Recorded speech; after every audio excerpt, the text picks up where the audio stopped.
नमस्कार दोस्तों, स्वागत है आपका हमारे इस एके एकेडमी फाउंडेशन ग्रुप में। जैसा कि आप सभी जानते हैं कि हमने जो है वो स्टार्ट कर रखा है ऑलरेडी। क्या स्टार्ट कर रखा है हमने? भारत का भूगोल हमने स्टार्ट कर रखा है। और भारत के भूगोल के अंदर हम पढ़ रहे थे भौतिक प्रदेश। क्या पढ़ रहे थे हम? भारत के भौतिक प्रदेश हम पढ़ रहे थे। तो भारत के भौतिक प्रदेशों की यदि हम बात करें तो भारत के भौतिक प्रदेशों के अंदर हमने जो अभी तक पढ़ा है वो हमने पढ़ा है उत्तर का विशाल मैदान हमने पढ़ा है। क्या पढ़ा है हमने? उत्तर का विशाल मैदान हमने अभी तक पढ़ लिया है। और दूसरे नंबर पे यदि हम बात करने वाले हैं, आज जो हम बात करेंगे वो हम बात करेंगे भारत का प्रायद्वीपीय पठारी प्रदेश। कौन सा आता है? दूसरे नंबर पे यदि हम बात करते हैं तो दूसरे नंबर पे आज हम बात करेंगे भारत का प्रायद्वीपीय पठारी प्रदेश। भारत का प्रायद्वीपीय पठारी प्रदेश की हम बात करने वाले हैं। दोस्तों, यदि मैं बात करूं इस भारत के प्रायद्वीपीय पठारी प्रदेश की बात करें तो ये जो भारत का प्रायद्वीपीय पठारी प्रदेश है ये भारत का सबसे बड़ा, सबसे प्राचीन जो है ये पर्वतीय मतलब पठारी प्रदेश है, जो कहाँ पे है? भारत के लगभग यदि हम बात करते हैं तो आधे के लगभग जो है ये हिस्सा कवर करता है भारत का प्रायद्वीपीय पठारी प्रदेश की यदि हम बात करते हैं।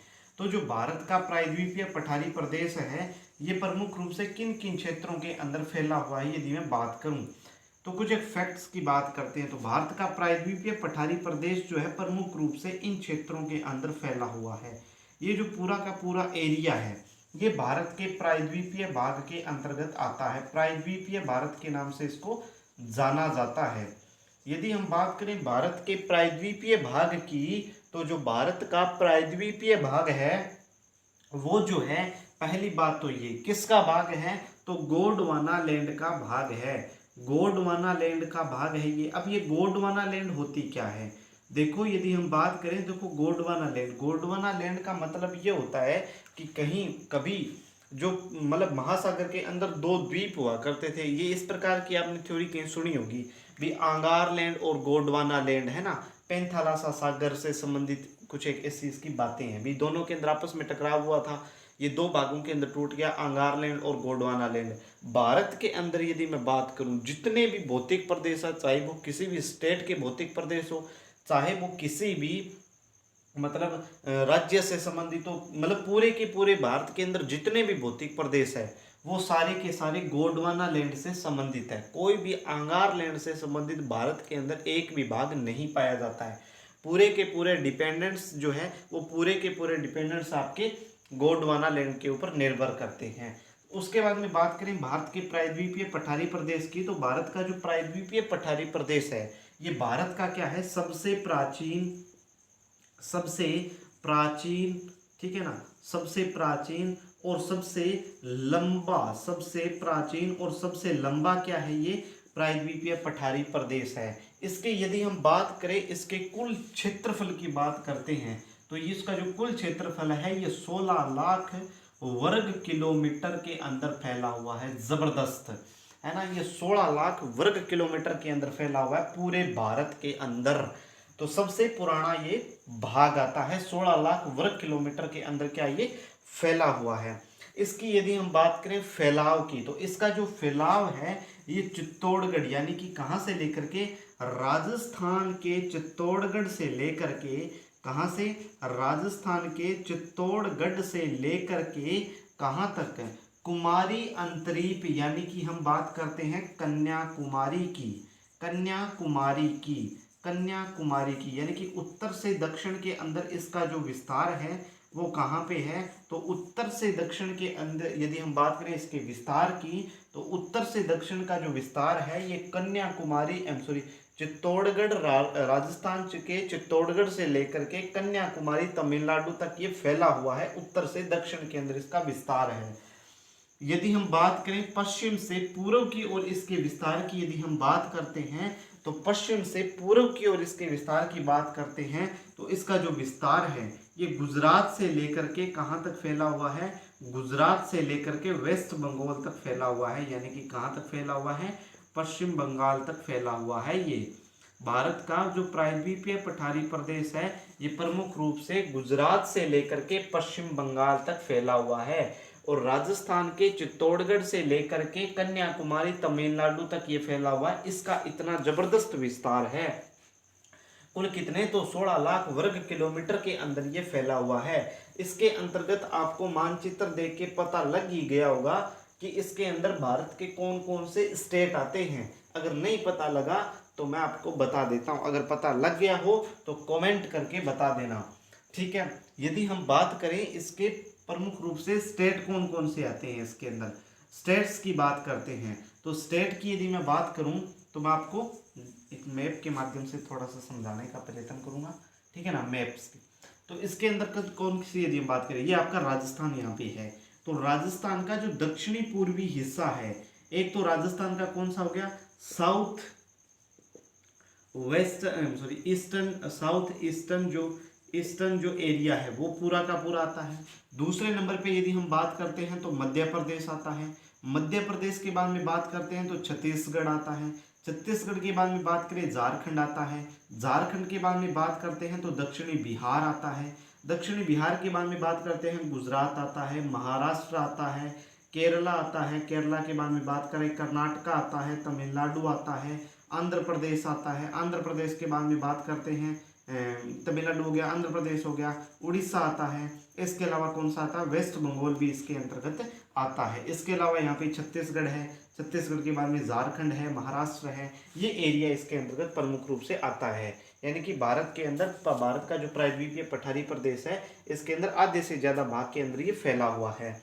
उसके बाद में यदि हम बात करते हैं तो इसका जो टोटल यदि हम बात करें इसकी आकृति किस प्रकार की है, तो भारत के प्रायद्वीपीय भाग जो है, भारत का प्रायद्वीपीय भाग जो है, इस भारत के प्रायद्वीपीय भाग की जो आकृति है प्रमुख रूप से किस प्रकार की आकृति है, इसकी त्रिभुजाकार इसकी क्या है, आकृति है। त्रिभुजाकार इसकी आकृति है, त्रिभुजाकार इसकी आकृति है।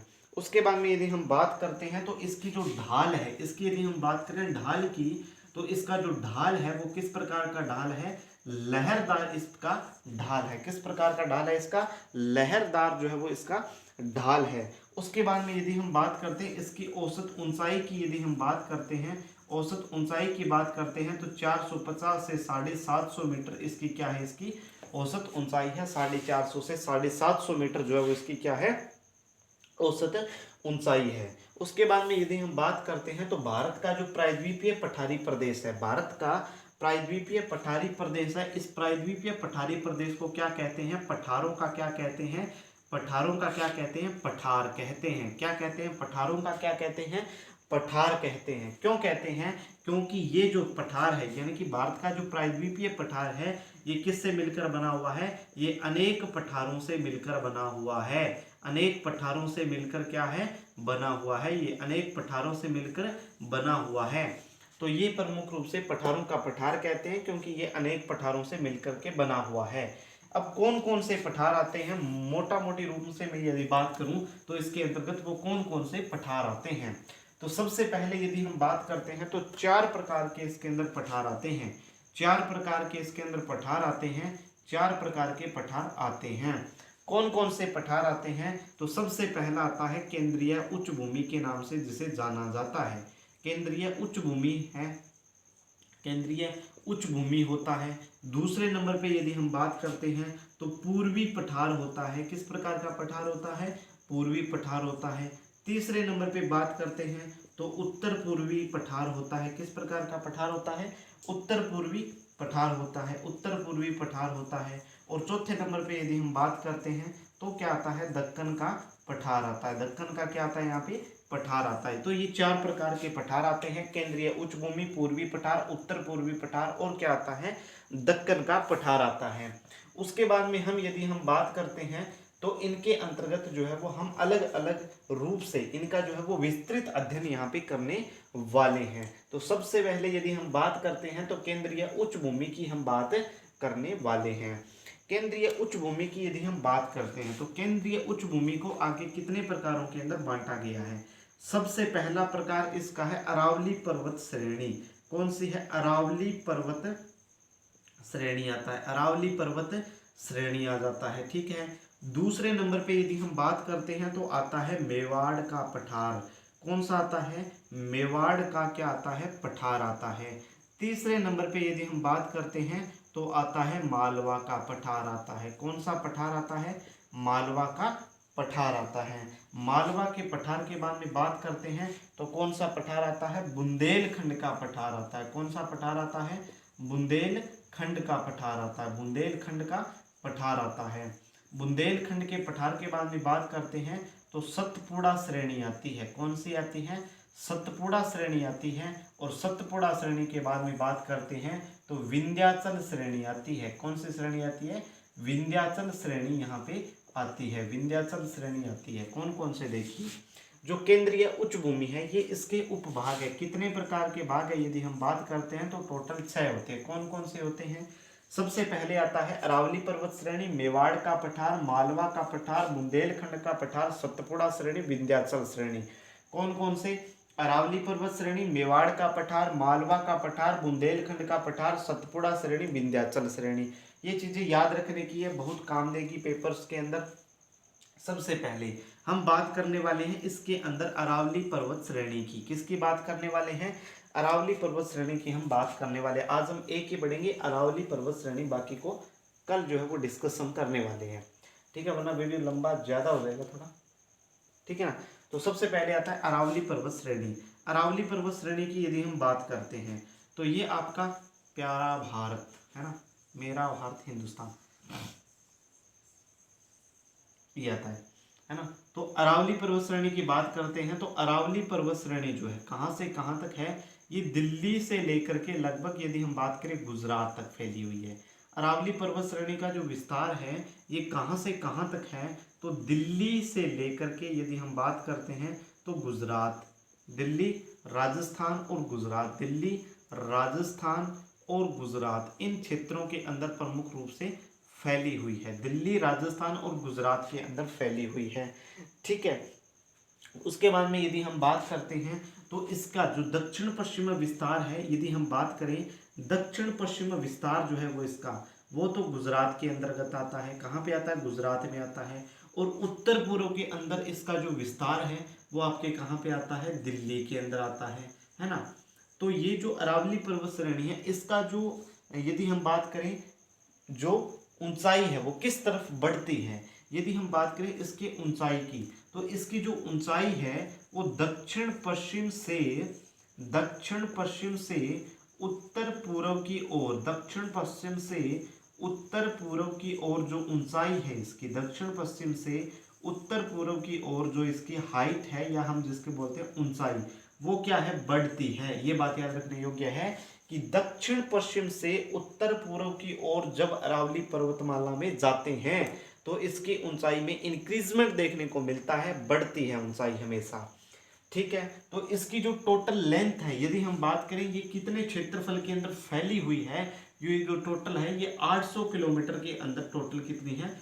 फैली हुई है। 800 किलोमीटर के अंदर फैली हुई है। यानी कि यदि हम बात करते हैं तो ये राजस्थान के, ये भारत के अंदर कहाँ से कहाँ तक जाती है? तो ये जो है अरावली पर्वतमाला ये गुजरात के खेड़ा ब्रह्मा पालनपुर से, गुजरात के खेड़ा ब्रह्मा पालनपुर से लेकर के दिल्ली तक जाती है। दिल्ली की रायसीना पहाड़ी के नाम से इसको जाना जाता है। दिल्ली के अंदर किस पहाड़ी के नाम से? रायसीना पहाड़ी के नाम से इसको जाना जाता है। गुजरात के पालनपुर से दिल्ली की रायसीना पहाड़ी तक इसको जाना जाता है। 800 किलोमीटर इसकी टोटल लंबाई है। उसमें से यदि हम बात करें 650 के आसपास या 680 के आसपास इसकी जो लंबाई है वो कहाँ पे फैली हुई है? यहाँ पे राजस्थान में। लगभग 80% भाग जो है वो इसका कहाँ पे है? राजस्थान के अंतर्गत आता है। अरावली पर्वतमाला जो है ये किस प्रकार का रूप है? अवशिष्ट रूप है। ये किसका है? अवशिष्ट रूप है। यानी कि ये वलन का उदाहरण, यानी कि ये क्या है? घिसा हुआ रूप है। क्या है ये? घिसा हुआ रूप है। आगे बात समझ में, किस प्रकार का रूप है? ये वलन का रूप है, या हम बोल सकते हैं इसको ये घिसा हुआ रूप है। उसके बाद में इसकी जो उत्पत्ति मानी जाती है, अरावली पर्वतमाला की जो उत्पत्ति मानी जाती है वो किससे मानी जाती है? प्री कैम्ब्रियन युग से मानी जाती है। किस युग से मानी जाती है? प्री कैम्ब्रियन युग से मानी जाती है, यानी कि हम बोल सकते हैं इसको धारवाड़ युग से जो है वो इसकी उत्पत्ति मानी जाती है। किस युग से? धारवाड़ युग से इसकी उत्पत्ति मानी जाती है, प्री कैम्ब्रियन युग से इसकी उत्पत्ति मानी जाती है। उसके बाद में यदि हम बात करते हैं तो अरावली पर्वतमाला जो है, ये अरावली पर्वतमाला राजस्थान का जो अपवाह तंत्र है, राजस्थान का जो अपवाह तंत्र है, यानी कि जहां से राजस्थान में नदियां बहती हैं, उस अपवाह तंत्र को गंगा के अपवाह तंत्र से अलग करने का कार्य कौन करता है? तो गंगा के अपवाह तंत्र से अलग करने का जो कार्य करता है वो अरावली पर्वतमाला आपके करती है। क्यों? कौन करती है? अरावली पर्वतमाला राजस्थान के अपवाह तंत्र को गंगा के अपवाह तंत्र से क्या करती है? अलग करती है। उसके बाद में यदि हम बात करते हैं तो अरावली पर्वतमाला जो है ये राजस्थान के अंदर मरुस्थल के प्रसार को आंशिक रूप से रोकती है। मरुस्थल के प्रसार को क्या करती है? ये आंशिक रूप से रोकती है। आंशिक रूप से रोकने का मतलब ये होता है कि पूरी तरह से नहीं रोक सकती, बल्कि ये थोड़ा बहुत रोक सकती है। तो आंशिक रूप से इस प्रकार से हम कह सकते हैं कि अरावली पर्वतमाला राजस्थान में मरुस्थल के प्रसार को आंशिक रूप से रोकने का कार्य करती है। तो ये आपकी अरावली पर्वतमाला हो गई। उसके बाद में यदि हम बात करते हैं तो अरावली पर्वतमाला जो है ये पश्चिमी राजस्थान के अंदर जो है, पश्चिमी राजस्थान के अंदर, पश्चिमी राजस्थान की क्या करती है? पश्चिमी राजस्थान की सीमा का क्या करती है? ये निर्धारण करती है। पश्चिमी राजस्थान की पूर्वी सीमा का निर्धारण कौन करती है? तो पश्चिमी राजस्थान की पूर्वी सीमा का निर्धारण कौन करती है? अरावली पर्वतमाला करती है। पश्चिमी राजस्थान की पूर्वी सीमा का निर्धारण कौन करती है? अरावली पर्वतमाला करती है। अरावली पर्वतमाला के अंदर अनेक प्रकार के खनिज पाए जाते हैं। अनेक प्रकार के क्या पाए जाते हैं? धात्विक खनिजों का भंडार पाया जाता है यहाँ पे। धात्विक खनिजों के अंदर यदि हम बात करें हैं तो सोना है, चांदी है, जस्ता है ना, सोना है, चांदी है, जस्ता है। इसके अलावा यदि हम बात करते हैं तो निकेल आ जाता है यहाँ पे, प्लेटिनम आ जाता है। तो धात्विक खनिज जितने भी हैं वो कहाँ पे पाए जाते हैं? अरावली पर्वतमाला के अंदर पाए जाते हैं। इसके अलावा अरावली पर्वतमाला जो है राजस्थान के अंदर किस नदी, कौन सी नदी जो है वो अरावली पर्वतमाला से निकलती है राजस्थान में? तो अरावली पर्वतमाला से लूणी नदी जो निकलती है, लूणी नदी अरावली पर्वतमाला से निकलती है राजस्थान के अंदर। तो ये आपकी अरावली पर्वतमाला हो जाती है। ठीक है। उसके बाद में यदि हम बात करते हैं तो अरावली पर्वतमाला के अंदर एक मंदिर भी आता है, एक दिलवाड़ा जैन मंदिर करके आता है जो आबू पर्वत सिरोही के अंदर आता है। उसके बाद में यदि हम बात करते हैं तो ये दिलवाड़ा, इसकी जो सबसे ज्यादा ऊंचाई है, सबसे ज्यादा कहाँ पे ऊंचाई है? 1722 मीटर के लगभग है। गुरु शिखर सबसे ऊंची चोटी है, आबू पर्वत है ना, तो ये राजस्थान के अंदर सबसे ऊंची चोटी हो जाती है। तो ये हमारा हो जाता है अरावली पर्वतमाला। बाकी हम पढ़ेंगे कल। तो सबसे पहले मैं आपको रिवाइज करवा देता हूँ। रिवाइज करवाने का चक्र ये है कि थोड़ा पढ़ा हुआ रिवाइज हो जाता है एक बार। तो सबसे पहले हमने क्या पढ़ा? हम पढ़ रहे हैं प्रायद्वीपीय पठारी प्रदेश। प्रायद्वीपीय पठारी प्रदेश की बात करें तो भारत का सबसे पुराना और सबसे बड़ा क्षेत्रफल के अंदर जो है वो प्रायद्वीपीय पठारी प्रदेश आता है। लगभग 16 लाख वर्ग किलोमीटर क्षेत्र में फैला हुआ है। त्रिभुजाकार इसकी क्या है? आकृति है। ये चित्तौड़गढ़ से लेकर के, राजस्थान के चित्तौड़गढ़ से लेकर के कन्याकुमारी, कुमारी अंतरिक्ष तमिलनाडु तक फैला हुआ है। उत्तर से दक्षिण तो विस्तार ये है, और पश्चिम से पूर्व में इसका जो विस्तार है ये गुजरात से लेकर के पश्चिम बंगाल तक इसका विस्तार है। उसके बाद में इसको पठारों का पठार कहते हैं क्योंकि ये अनेक पठारों से मिलकर के बना हुआ है। कौन कौन से पठार आते हैं इसके अंतर्गत? तो केंद्रीय उच्च भूमि आता है, पूर्वी पठार आता है, उत्तर पूर्वी भूमि आती है, और यदि हम बात करते हैं तो आपका दक्कन का ट्रेप आता है। कौन सा था? दक्कन का पठार आता है। उसके बाद में यदि हम बात करते हैं तो केंद्रीय उच्च भूमि जो है, इस केंद्रीय उच्च भूमि के अंदर हिमालय पर्वत आता है, मेवाड़ का पठार आता है, मालवा का पठार आता है, सतपुड़ा श्रेणी आती है, विंध्याचल श्रेणी आती है। ठीक है। तो ये सारी की सारी इसमें श्रेणी आती है। उसके बाद में हमने पढ़ा अरावली पर्वतमाला। तो अरावली पर्वतमाला जो है वो गुजरात, राजस्थान और दिल्ली के अंदर फैली हुई है। गुजरात के पालनपुर से ये प्रवेश करती हुई दिल्ली के अंदर जाती है, और दिल्ली के अंदर इसको रायसीना पहाड़ी के नाम से जाना जाता है। इसकी जो टोटल लंबाई है, अरावली पर्वतमाला की जो टोटल लंबाई है ये 800 किलोमीटर है। 800 किलोमीटर है। उसमें से राजस्थान के अंदर कितनी है? तो 650 680 के लगभग है, यानी कि 80% भाग जो है इसका वो अकेले राजस्थान के अंतर्गत आता है। अरावली पर्वतमाला जो है राजस्थान के अपवाह तंत्र को गंगा के अपवाह तंत्र से अलग करने का कार्य करती है। इसके अलावा अरावली पर्वतमाला के अंदर बहुत सारे धात्विक खनिज पाए जाते हैं। ठीक है। और लूणी नदी जो है वो अरावली पर्वतमाला के अंदर ही अंदर अरावली पर्वतमाला से इसका उद्गम होता है और अरावली पर्वतमाला जो है वो एक जल विभाजक रेखा का कार्य करती है। इसके अलावा राजस्थान की, पश्चिमी राजस्थान की पूर्वी सीमा का निर्धारण कौन करती है, तो अरावली पर्वतमाला करती है। इसके अलावा अरावली पर्वतमाला की जो उत्पत्ति है वो प्री कैम्ब्रियन युग से मानी जाती है, धारवाड़ युग से मानी जाती है इसकी, और ये भी गोंडवाना लैंड का ही एक भाग है। तो ठीक है दोस्तों, आज के लिए मैं समझता हूँ पर्याप्त होगी जानकारी इतनी। तो एक रिक्वेस्ट है दोस्तों कि अगर आपको हमारे द्वारा दी गई जानकारी अच्छी लगती है तो कृपया करके चैनल को सब्सक्राइब करें, लाइक करें, कमेंट करें और शेयर करने का प्रयास करें। और कमेंट करके ज़रूर बताएं कि आपको हमारे द्वारा दिया जा रहा जो कंटेंट है वो किस प्रकार का लगा, क्या ये जानकारी हम आपके लिए उपयोगी है जो हमारे द्वारा दी गई है। और भविष्य के अंदर अगर इसमें किसी भी प्रकार की त्रुटि पाई जाती है तो आप हमें बताएं कि वो किस प्रकार की त्रुटि है, ताकि हम उसके अंदर कुछ सुधार करने का प्रयत्न कर सकें। तो जय हिंद, जय भारत साथियों, नमस्कार।